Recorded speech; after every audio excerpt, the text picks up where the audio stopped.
आज आपको एक किसान और इसकी गाय की दिलचस्प कहानी सुनाता हूँ। एक छोटे से गांव में रहता था एक गरीब मगर दिल का साफ किसान।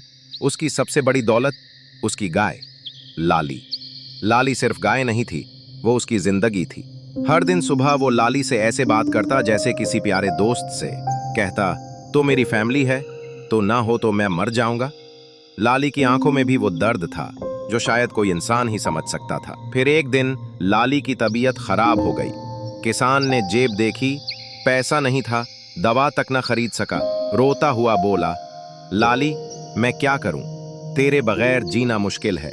कभी कभी खामोश जानवर भी दिल तोड़ देते हैं। लाली आहिस्ता से चलकर किसान के पास आई, अपना सर उसकी गोद में रख दिया। ना कुछ कहा, बस आंखों से दिल की बात कर गई। किसान ने नम आंखों से कहा, कुछ ना बोल, मैं सब समझ गया। उस दिन के बाद किसान ने कभी दूध नहीं बेचा, बस आसमान की तरफ देखता और कहता, लाली तो गाय नहीं, मेरी बेटी थी। शायद वफा सिर्फ इंसानों का वस्फ नहीं।